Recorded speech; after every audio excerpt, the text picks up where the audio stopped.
On pense quasiment tous être plus malins que les autres, être maître de ce qu'on voit ici, et on se dit, moi, je me ferai jamais avoir par une arnaque.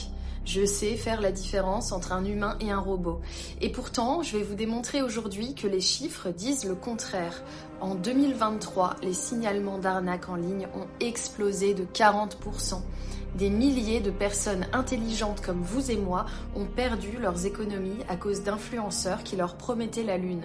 D'autres ont malheureusement sombré dans la dépression sans même comprendre pourquoi, manipulés par des algorithmes conçus pour les rendre malheureux. Aujourd'hui, on va pas juste parler de sécurité informatique, on va parler de psychologie. J'ai enquêté pour vous et j'ai découvert une réalité glaçante. On va voir comment des influx-voleurs, des intelligences artificielles et même des codes informatiques exploiteraient les failles de votre cerveau pour vous voler de l'argent et votre santé mentale. Bienvenue dans la face cachée des réseaux sociaux. Commençons par le fléau le plus visible, les vendeurs de rêves. Vous avez forcément déjà vu ces pubs avec un jeune homme devant une voiture de luxe ou une coach de vie à Dubaï qui vous dit qu'elle a gagné 10 000 € ce mois-ci en travaillant seulement 1 heure par jour et qui te propose forcément de cliquer sur un lien pour sa formation. C'est ce qu'on appelle sur les réseaux sociaux les influx-voleurs. Leur technique reposerait sur un biais cognitif puissant, la preuve sociale truquée. Prenons un cas concret révélé par Mediapart en 2023, l'affaire The Family. C'était censé être le summum de l'entrepreneuriat. On promettait aux jeunes de devenir les futurs Steve Jobs via des formations hors de prix, qui allait parfois jusqu'à 20 000 €, rien que ça. Et en réalité, c'était un système de pression psychologique intense basé sur le culte de la personnalité, avec pour résultat 300 victimes et 6 millions d'euros envolés. Alors, comment votre cerveau se ferait piéger ? Ils utiliseraient, d'après les enquêtes, 4 leviers psychologiques précis. Déjà, la promesse de facilité, c'est-à-dire devenir riche sans effort. En effet, le cerveau adore économiser de l'énergie. Ensuite, l'urgence artificielle. Par exemple, attention, il n'y a plus que 2 places. La peur de manquer, le FOMO, les faux témoignages des acteurs qui vous disent que ça a changé leur vie et bien sûr l'illégalité totale. Souvent, il n'y a aucune mention légale, pas de ciré. Rappelez-vous que depuis la loi influenceur de 2023, vendre ces formations mensongères est un délit passible de prison.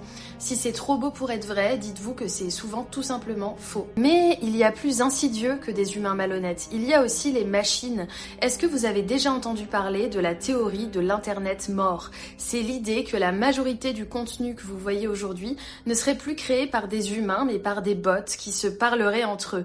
En 2024, un rapport de l'Union européenne a tiré la sonnette d'alarme. Les fausses pages générées par l'IA inonderaient Internet. On a tous vu des deepfakes de personnalités politiques tenir des discours qu'ils n'ont jamais prononcés et des milliers de faux comptes d'Elon Musk par exemple qui vous proposent des bitcoins en direct.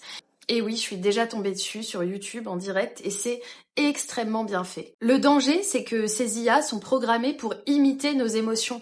Alors comment ne pas se faire avoir ? Une des seules solutions trouvées est étonnamment de devenir soi-même un détective. Regardez la photo de profil. Est-ce qu'elle est trop lisse ? Utilisez des sites comme This Person Does Not Exist pour comparer. Regardez les réponses. Est-ce que ça tourne en boucle par exemple ? Utilisez des outils comme Reverse Image Search pour voir si la photo a été volée ailleurs. Et surtout, dans le doute, ne donnez jamais d'argent à une machine.